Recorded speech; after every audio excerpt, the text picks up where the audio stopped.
नेपाल के परसा और धनुषा जिले में भड़की सांप्रदायिक हिंसा ने अब एक खतरनाक मोड़ ले लिया है।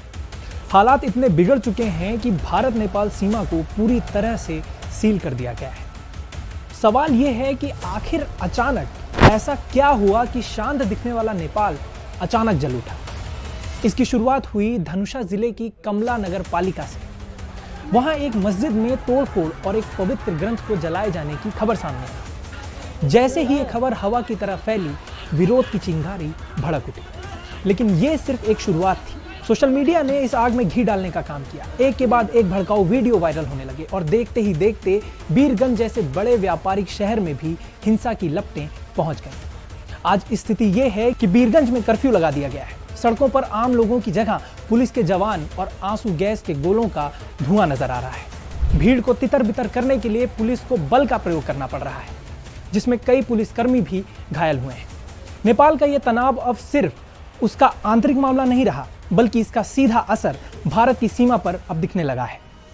हिंसा तब और ज्यादा भड़क गई जब हिंदू और मुस्लिम समुदाय आमने सामने आ गए। मुस्लिम समुदाय मस्जिद में हुई तोड़फोड़ का विरोध कर रहा था, तो दूसरी तरफ हिंदू संगठनों का आरोप था कि उनके देवी देवताओं पर सोशल मीडिया पर अभद्र टिप्पणी की गई। जब धर्म की दीवारें ऊंची हो जाती हैं तो तर्क और शांति पीछे छूट जाते हैं। बीरगंज की सड़कों पर पथराव हुआ, नारेबाजी हुई और फिर शुरू हुआ डर का वो दौर जिसने पूरे शहर को घरों में कैद कर दिया। प्रशासन ने स्थिति की गंभीरता को देखते हुए फौरन बीरगंज में कर्फ्यू का ऐलान कर दिया। इंटरनेट सेवाओं पर नजर रखी जा रही है ताकि अफवाहों को रोका जा सके। लेकिन सबसे बड़ा सवाल उस मंजर को लेकर है जो भारत नेपाल सीमा पर बना हुआ है। मैत्री पुल समेत सरहद के सभी एंट्री पॉइंट्स को अब बंद कर दिया गया है। सहदेवा, महदेवा, पंटोका और मुशरवा जैसे इलाकों में गश्त बढ़ा दी गई है। सीमा सुरक्षा बल यानी एसएसबी ने अपनी चौकसी को हाई अलर्ट पर डाल दिया है।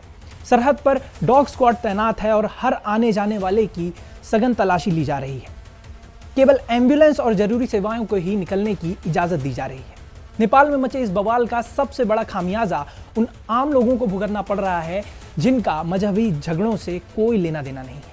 नेपाल में काम करने वाले सैकड़ों भारतीय कामगार अब अपनी जान बचाकर वतन लौट रहे हैं।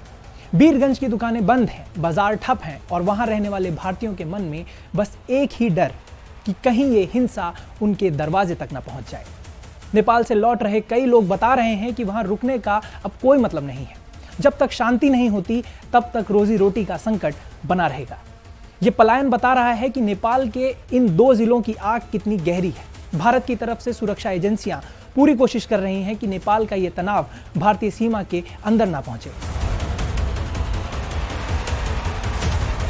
प्रशासन ने शांति की अपील की है और दोषियों पर सख्त कार्रवाई का भरोसा दिया है, लेकिन भरोसा टूटने में देर नहीं लगती और जुड़ने में वक्त लगता है। नेपाल के परसा और धनुषा जिलों में जो हुआ वो एक बड़ी चेतावनी है कि सोशल मीडिया पर फैलाई गई एक छोटी सी चिंगारी कैसे दो समुदायों और दो देशों के बीच की शांति को राख कर सकती है।